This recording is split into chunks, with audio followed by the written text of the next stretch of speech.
നമസ്കാരം R P. Keralam നേരത്തെ ഭീകരവാദികളുടെ കളിത്തൊട്ടിൽ എന്നാണ് അറിയപ്പെട്ടിരുന്നത്. പക്ഷേ ഇപ്പോൾ അതൊരു കളിസ്ഥലമായി മാറിയിട്ടുണ്ട്. അടിക്കടി നിരന്തരം എന്നോണം നിരവധി വിഷയങ്ങളാണ് വന്നുകൊണ്ടേയിരിക്കുന്നത്. മന്തിയിൽ തുടങ്ങി, മന്തിക്ക് മുന്നേ തന്നെ ഐസിസ് റിക്രൂട്ട്മെൻറ്റ് നടത്തിയ ഭീകരവാദി ദേവസ്വം ബോർഡിൻ്റെ പാഞ്ചജന്യം റെസ്റ്റ് ഹൗസിൽ വന്ന് താമസിക്കേണ്ടത് ആരും അറിഞ്ഞില്ല. അവിടെ അഹിന്ദുക്കൾക്ക് താമസിക്കുവാനുള്ള ഒരു നിയമം പോലുമില്ല. അങ്ങനെ അഹിന്ദുക്കൾക്ക് അവിടെ താമസിക്കാൻ പാടില്ല. പ്രത്യേകിച്ചും ഗുരുവായൂർ ക്ഷേത്രത്തിൽ അഹിന്ദുക്കൾക്ക് പ്രവേശനമില്ലാത്തിടത്തോളം സമയം. അങ്ങനെ ഒരു സൈഡിൽ കൂടി ആ വിഷയം നടക്കുന്നു. അതിനുശേഷം തന്നെ പലപ്പോഴായിട്ട് പറഞ്ഞിട്ടുണ്ട് ഗുരുവായൂർ ക്ഷേത്രത്തിൻ്റെ സുരക്ഷ വർദ്ധിപ്പിക്കണമെന്ന്. അത് നടന്നിട്ടില്ല. ഇനി ഈ അടുത്ത സമയത്താണ് കശ്മീരിൽ നിന്ന് ഒരു മുസ്ലിം യുവാവ് ഇവിടെ എത്തുകയും നാലമ്പലത്തിനടുത്ത് വെച്ച് മിഠായി വിതരണമൊക്കെ നടത്തി. നമ്മളാണെന്ന് തോന്നുന്നു ആദ്യം ബ്രേക്ക് ചെയ്തത്. തത്വമയാണ് ആദ്യമായിട്ട് ബ്രേക്ക് ചെയ്തത്. ആ ഒരു രീതിയിൽ കാര്യങ്ങൾ മാറി മറിഞ്ഞുകൊണ്ട് ഇപ്പോൾ പൂരത്തിന് മുന്നേ തന്നെ അതിൻ്റെ വെടിക്കെട്ടുമായി ബന്ധപ്പെട്ട കാര്യങ്ങൾ തയ്യാറെടുക്കുന്നതിനിടയിൽ വലിയ സ്ഫോടനമാണ് മുണ്ടത്തിക്കോട് നടന്നത്. അത് ഒരുപക്ഷെ ഇന്നലെ നടക്കേണ്ട ഒരു സ്ഫോടനമായിരുന്നു. കാരണം അതുമായി ബന്ധപ്പെട്ട് ഒരു രീതിയിലുള്ള തയ്യാറെടുപ്പോ അതിന് വേണ്ടത്ര സുരക്ഷാ മുൻകരുതലോ ഒന്നും എടുക്കുവാൻ വേണ്ടിയിട്ട് സംസ്ഥാന സർക്കാർ നാളിതുവരെയും ശ്രമം നടത്തിയിട്ടില്ല എന്നുള്ളതാണ്. അങ്ങനെ പല തരത്തിലുള്ള രീതിയിൽ കേരളത്തിൻ്റെ സുരക്ഷ വലിയ വെല്ലുവിളി നേരിട്ടുകൊണ്ടേയിരിക്കുകയാണ്. എന്തു പറയുന്നു ആർ പി? എനിക്ക് തോന്നുന്നു ഹരി, ഇതിനകത്ത് നമ്മൾ കുറേ വിഷയങ്ങൾ കൂട്ടിക്കുഴയ്ക്കുന്നുണ്ട് എന്ന് എനിക്കൊരു സംശയം പറയാനുണ്ട്.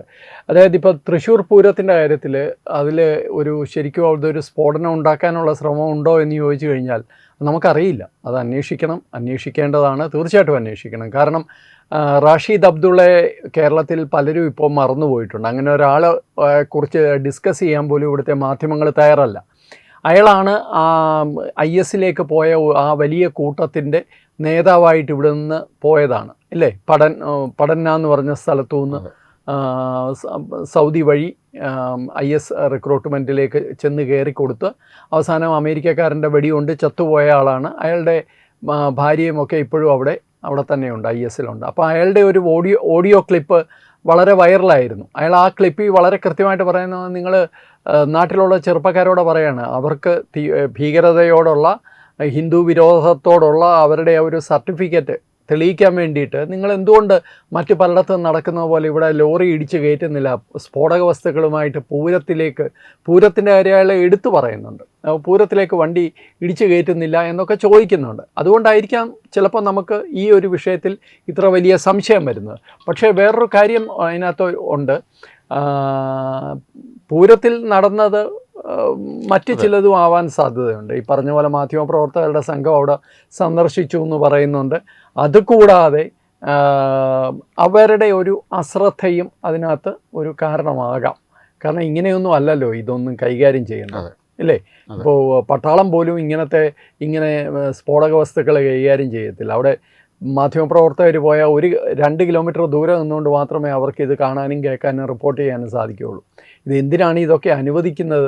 ഇത്ര ഈസി ആയിട്ട് എന്തുകൊണ്ടാണ് ഇത് എടുക്കുന്നതെന്നുള്ള ചോദ്യം. പക്ഷെ നമ്മളിന്ന് ചർച്ച ചെയ്യുന്നത് തീവ്രവാദത്തെക്കുറിച്ചാണ്.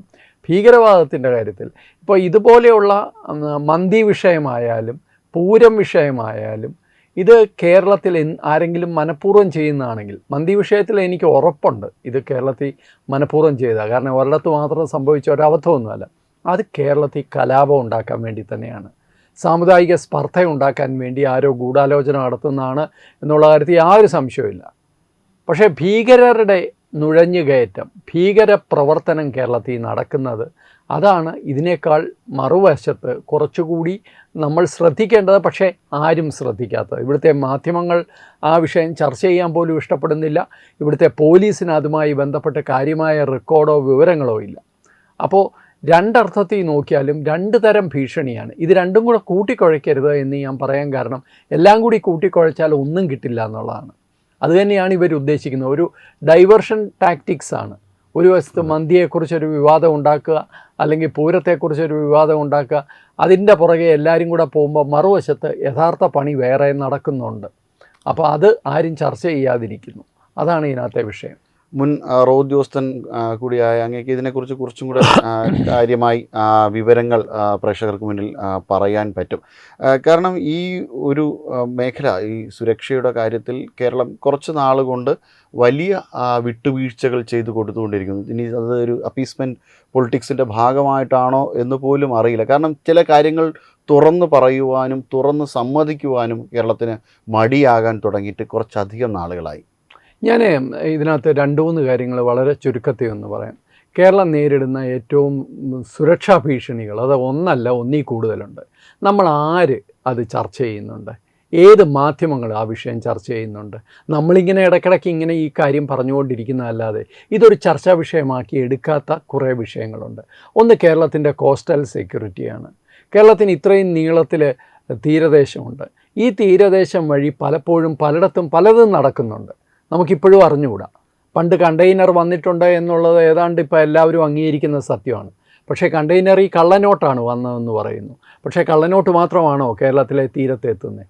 കേരളം വളരെ സുരക്ഷിതമാണ്, ഒരിക്കൽ ഇവിടെ എത്തിപ്പെട്ട് കഴിഞ്ഞാൽ പ്രശ്നമില്ല എന്ന് ആഗോളതലത്തിൽ ഇപ്പോൾ ഭീകരവാദികൾക്കറിയാം, ഇസ്ലാമിക ഭീകരവാദികൾക്കറിയാം. കാരണം എന്ന് വെച്ച് കഴിഞ്ഞാൽ ഒരർത്ഥത്തിൽ നോക്കിക്കഴിഞ്ഞാൽ വളരെ അപ്പീസിങ് ആയിട്ടുള്ള അല്ലെങ്കിൽ പ്രൊട്ടക്റ്റീവായിട്ടുള്ള ഒരു പൊളിറ്റിക്കൽ എൻവയറമെൻ്റാണ് കേരളത്തിൽ ഇത്തരം കാര്യങ്ങൾക്കുള്ളത്. ഞങ്ങൾ യോഗിയെ പോലല്ല, ആൻറ്റി നാഷണൽസിനെതിരെ ഞങ്ങൾ അങ്ങനെയൊന്നും നടപടി എടുക്കത്തില്ല എന്ന് പറയുന്നത് എന്തോ അഭിമാനമാണ് ആയിട്ട് കാണുന്ന രാഷ്ട്രീയക്കാർ ഇവിടെ ഉണ്ട്.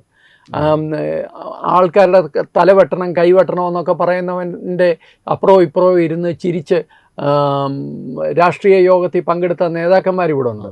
അതുകൊണ്ട് കേരളം ഇതിനൊക്കെ പറ്റിയ ഒരു രാഷ്ട്രീയ സാമൂഹിക അന്തരീക്ഷം ക്രിയേറ്റ് ചെയ്തിട്ടുണ്ട്. അപ്പോൾ കേരളത്തിൻ്റെ തീരപ്രദേശത്ത് നടക്കുന്ന കാര്യങ്ങൾ എത്രത്തോളം കേന്ദ്ര ഏജൻസികളും സംസ്ഥാന പോലീസും ശ്രദ്ധിക്കുന്നുണ്ട് എന്നുള്ളത് സംശയമാണ്. പല സ്ഥലങ്ങളിലും, ഞാൻ അതിൻ്റെ ഡീറ്റെയിൽസിലേക്ക് പോകാത്തത് പല അന്വേഷണങ്ങൾ ഇപ്പോൾ നടക്കുന്നുള്ളത് കൊണ്ടാണ്. പല സ്ഥലങ്ങളിലും തീരപ്രദേശം കേന്ദ്രീകരിച്ച് വലിയ തോതിൽ കള്ളക്കടത്ത് നടക്കുന്നുണ്ട്, തീവ്രവാദ പ്രവർത്തനങ്ങൾക്കുള്ള കാര്യങ്ങൾ നടക്കുന്നുണ്ട്. കേരളത്തിൽ നിന്ന് ഇത് അന്യ സംസ്ഥാനങ്ങളിലേക്ക് പോകുന്നുമുണ്ട്. അത് ഒന്നാമത്തെ കാര്യം. ഇനി രണ്ടാമത്തെ കാര്യം, ഈ റാഡിക്കൽ എലിമെൻറ്റ്സ് കേരളത്തിൽ നടക്കുന്ന മത തീവ്രവാദ പ്രവർത്തനങ്ങളാണ്. അത് PFI നിരോധിച്ചതുകൊണ്ട് അത് ഇല്ലാതായി എന്ന് വിചാരിക്കരുത്. PFIയുടെ എലിമെൻറ്റ്സ് ഉണ്ട്. അവർ NGOയുടെ പേരിൽ, മറ്റ് ചില സ്ഥാപനങ്ങളുടെ പേരിൽ, ഞാൻ അതിനെക്കുറിച്ച് നമ്മൾ 1-2 ദിവസങ്ങൾക്കുള്ളിൽ കുറച്ചുകൂടി വിശദാംശങ്ങൾ നമുക്ക് കൊടുക്കാൻ സാധിക്കും. ചില സ്ഥാപനങ്ങളുടെ പേരിൽ ഒക്കെ ഇതുപോലെയുള്ള ആൾക്കാർ സംഘടിക്കുന്നുണ്ട് ഇപ്പോഴും. പക്ഷേ ആരും ഇവരെക്കുറിച്ച് ഒരന്വേഷണവും നടത്തുന്നില്ല. സംസ്ഥാന പോലീസ് ഒരന്വേഷണവും നടത്തുന്നില്ല. ഏറ്റവും പ്രധാനമായിട്ട് മറ്റൊരു വിഷയം എന്ന് പറഞ്ഞപ്പോൾ നമ്മുടെ ഇടയിൽ നിന്നാണ് ബംഗ്ലാദേശികളെ 2 പേരെ അറസ്റ്റ് ചെയ്തത്. ഇപ്പോൾ അതോടൊപ്പം തന്നെ പല രാജ്യങ്ങൾ, ഇപ്പോൾ പാകിസ്ഥാനിൽ ഉൾപ്പെടെയുള്ള രാജ്യങ്ങളിൽ നിന്ന് ഭീകരവാദികൾ ആകണമെന്നില്ല, പക്ഷേ ഭാരതത്തിൻ്റെ ഇനി ഭീകരവാദികളായിക്കൂടാ എന്നുമില്ല. കാരണം ബംഗ്ലാദേശിൽ നിന്ന് ഇവിടെ ജോലി ചെയ്യാൻ വരുന്ന ആൾക്കാരായിരിക്കാം, പക്ഷേ അവർ തന്നെ ചിലപ്പോൾ നിന്ന് കത്തുന്നതോ സ്ഫോടനം നടത്തുന്നതോ കാര്യങ്ങൾ വാർത്തകളിൽ കൂടെ അറിയാൻ കഴിയും. ഞാൻ പറയാമെന്ന മൂന്നാമത്തെ വിഷയം അത് തന്നെയാണ്. അന്യസംസ്ഥാന തൊഴിലാളികളെന്നും പറഞ്ഞ് ഇവിടെ കേരളത്തിൽ ആൾക്കാർ വരുന്നുണ്ട്. അവർ കേരളത്തിൽ മാത്രം അതിഥി തൊഴിലാളികളാണ്, അന്യസംസ്ഥാന തൊഴിലാളികളല്ല, അതിഥി തൊഴിലാളികൾ. ഈ അതിഥികളിൽ എത്ര പേര് ബംഗാളികളാണ്, എത്ര പേര് ബംഗ്ലാദേശികളാണെന്ന് നിങ്ങൾ ചോദിച്ചു നോക്കി. ഇനി അതും വിട്, ഈ അതിഥി തൊഴിലാളികളെന്നും പറഞ്ഞ് ഇവിടുത്തെ സർക്കാർ പൊക്കിയെടുത്ത് തലയിൽ വെച്ചിരിക്കുന്നവയിൽ എത്ര പേര് ബംഗ്ലാദേശിൽ, എത്ര പേര് സംസ്ഥാനം തിരിച്ച് ഏതൊക്കെ സംസ്ഥാനത്ത് നിന്ന് എത്ര പേരാണെന്നൊന്ന് ചോദിച്ചു നോക്കി. ഒരു പൂർണ്ണമായ കണക്ക് ഇവിടുത്തെ സംസ്ഥാന സർക്കാരിൻ്റെ കയ്യിലില്ല. അപ്പോൾ അങ്ങനെ ഒരു കണക്കില്ലാത്ത അവസ്ഥയിൽ ഇതൊക്കെ മാനിപ്പുലേറ്റ് ചെയ്യാൻ വളരെ എളുപ്പമാണ്. ഇപ്പോൾ ശരിക്കും പറഞ്ഞു കഴിഞ്ഞാൽ കേരളത്തിൽ ഒരു മിനിമം കണക്ക് പറയുകയാണ്, 1000 ബംഗ്ലാദേശികളെങ്കിലും ജോലി ചെയ്യുന്നുണ്ട്.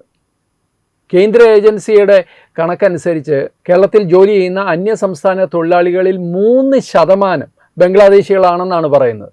അത് ചിലപ്പം കുറച്ച് കൂടുതലായിരിക്കും, പക്ഷേ മിനിമം 1000 പേരെങ്കിലും ബംഗ്ലാദേശികൾ കേരളത്തിൽ ജീവിക്കുന്നുണ്ട്, ഒരു രേഖകളും ഇല്ലാതെ. ഇവരാരും രേഖകളോടല്ല വരുന്നത്. ബംഗ്ലാദേശി ആരാ ബംഗാളി ആരാണെന്ന് നമുക്ക് തിരിച്ചറിയില്ല. ജനുവരി 2025 എനിക്ക് തോന്നുന്നു 34 പേരെ ഒറ്റയടിക്ക് അറസ്റ്റ് ചെയ്തിട്ടുണ്ട്. അതിനുശേഷം എന്തെങ്കിലും അറസ്റ്റ് നടന്നിട്ടുണ്ടോ? എന്തെങ്കിലും അന്വേഷണം നടന്നിട്ടുണ്ടോ? ഇവരെല്ലാം ഈ രാജ്യത്തിന് പൊട്ടൻഷ്യൽ ത്രെട്ടാണെന്നേ. ഈ ബംഗ്ലാദേശിൽ നിന്ന് ഇവിടെ വന്നിരിക്കുന്ന എല്ലാവരും തീവ്രവാദികളല്ലെങ്കിലും മിക്കവാറും എല്ലാവരും തീവ്രവാദികൾ തന്നെയാണ്, അല്ലെങ്കിൽ തീവ്രവാദ പ്രസ്ഥാനങ്ങളുമായി ബന്ധമുള്ളവരാണ്. ബംഗ്ലാദേശിലെ അന്തരീക്ഷം അങ്ങനത്തെ അന്തരീക്ഷമാണ്. വലിയ തോതിൽ ഹിന്ദു വിരുദ്ധ കലാപം നടക്കുന്ന ഒരു രാജ്യമാണത്. ഹിന്ദുക്കളെ തെരഞ്ഞുപിടിച്ച്, ഹിന്ദുക്കളെ മാത്രമല്ല ക്രിസ്ത്യാനികളെ ഒക്കെ തെരഞ്ഞുപിടിച്ച് കൊല്ലുന്ന മതഭീകരരുടെ നാടായിട്ട് ബംഗ്ലാദേശ് മാറിയിട്ടുണ്ട്. ആ ബംഗ്ലാദേശിൽ നിന്ന് ഈ കൊച്ചു കേരളത്തിൽ വന്ന് താമസിക്കുന്ന ഏതാണ്ട് 1000-ഓളം പേരാണ്. ഇവരെക്കുറിച്ച് എന്തെങ്കിലും കണക്ക് നമ്മുടെ കയ്യിലുണ്ടോ? കൃത്യമായി ഒരു അന്വേഷണം നടക്കുന്നുണ്ടോ? ഇവരാരാണെന്ന് അറിയുന്നുണ്ടോ? ഒരു ജില്ലയിൽ എത്ര പേരുണ്ട് എന്ന് അടുത്ത ജില്ലയിലുള്ള പോലീസ് സംവിധാനത്തിന് ഇവിടെ അറിയാമോ? ഇന്റലിജൻസ് സംവിധാനത്തിന് അറിയാമോ? പെരുമ്പാവൂർ ഒരു പ്രശ്നം നടക്കുമ്പോൾ മാത്രമാണ് ഇവരുടെ കാര്യത്തിൽ അല്പമെങ്കിലും ശ്രദ്ധ പ്രകടിപ്പിക്കുന്നത്. അതെ, ഇത് ബംഗ്ലാദേശി തീവ്രവാദികളുടെ കാര്യമാണ്. ബോഡോ തീവ്രവാദികളുണ്ട്. ബോഡോ തീവ്രവാദികൾ 2 പേരെ വർഷങ്ങൾ മുമ്പ് കൊല്ലത്തുനിന്ന് പിടിച്ചിട്ടുണ്ട്. അവർ കൊടും ക്രിമിനലുകളാണ്, സാധാരണക്കാരല്ല, സാധാരണ ഭീകരവാദികളൊന്നുമല്ല, ഭീകര സംഘടനയിലെ നേതാക്കന്മാരാണ്. 2 പേര് ഒളിച്ചു വന്ന് താമസിച്ചത് കൊല്ലത്താണ്, ബോഡോ തീവ്രവാദികൾ. അങ്ങനെ സകല തീവ്രവാദികളും നമ്മുടെ നാട്ടിൽ വന്ന് താമസിക്കുന്നത് എന്തുകൊണ്ടാണ്? ഇതാണ് കേരള സ്റ്റോറി എന്ന് പറഞ്ഞ് നമുക്ക് അഭിമാനിക്കാൻ വേണ്ടിയിട്ടാണോ? പക്ഷേ ഇത് രാജ്യത്തിന് വലിയ അപകടമാണ് ഉണ്ടാക്കുന്നത്. ഇപ്പോൾ ഹരി കഴിഞ്ഞ ദിവസം റിപ്പോർട്ട് ചെയ്തതെന്ന് തോന്നുന്നു ഇല്ലേ, 2 ബംഗ്ലാദേശി സ്ത്രീകളെ പിടിച്ചു എന്നുള്ളത് ഇല്ലേ? അതെവിടുന്നാണ്? അത് മലയൻകീഴിൽ നിന്നാണ്. നമ്മുടെ തിരുവനന്തപുരത്ത് മലയൻകീഴിൽ നിന്നാണ് സ്പായിൽ ജോലി ചെയ്യുന്നത്. സ്പായിൽ ജോലി. അപ്പോൾ ഇതാണ് അവസ്ഥ. അതായത് നമ്മുടെ നാട്ടിൽ ആർക്കും, നമ്മൾ പറയുന്നു ബംഗ്ലാദേശിലെ ബോർഡർ ഓപ്പൺ ആണെന്ന്. ഓപ്പണായ ബോർഡറിൽ കൂടെ ഇന്ത്യക്കകത്ത് കിടക്കുന്നവർ വെസ്റ്റ് ബംഗാളിലും നിൽക്കുന്നില്ല, യു പിയിലേക്കും പോകുന്നില്ല, രാജസ്ഥാനിലേക്കും പോകുന്നില്ല. അവർ നേരെ വരുന്നത് കേരളത്തിലേക്കാണ്. ഇവരെയൊക്കെ ഉപയോഗിച്ച് ഭീകര എലിമെൻസിന് കൃത്യമായി ഇവരെ പരിശീലിപ്പിക്കാനോ, അല്ലെങ്കിൽ അവർ ഓൾറെഡി പരിശീലനം കിട്ടിയവരായിരിക്കും. ഇത് കേരളം ഒരു അഗ്നിപർവ്വതത്തിൻ്റെ മുകളിലാണ് നിൽക്കുന്നതെന്ന് നമ്മൾ പല പ്രാവശ്യം പറഞ്ഞിട്ടുണ്ട്. അതുതന്നെ ആവർത്തിച്ച് പറയുകയാണ്. ദയവ് ചെയ്ത് സർക്കാർ ഇക്കാര്യത്തിൽ സമഗ്രമായ അന്വേഷണം നടത്തണം. കേന്ദ്ര സർക്കാർ സമഗ്രമായ അന്വേഷണം നടത്തണം. നമ്മുടെ കോസ്റ്റൽ സെക്യൂരിറ്റി ശക്തമാക്കണം. രാഷ്ട്രീയ സാമൂഹിക മേഖലകളിലുള്ളവർക്ക് ഇത്തരം എലിമെൻസുമായിട്ടുള്ള ബന്ധത്തെക്കുറിച്ച് അന്വേഷിക്കണം. ഇവരുടെയൊക്കെ ഫിനാൻഷ്യൽ സോഴ്സസ് അന്വേഷിക്കണം. ഇതൊക്കെ ചെയ്തില്ലെങ്കിൽ കേരളം നടന്നു പോകുന്നത് ആർക്കും പിടിക്കാനാകാത്ത, തിരിച്ചു പിടിക്കാനാകാത്ത ഒരു ഭീകരമായ അവസ്ഥയിലേക്കാണ്.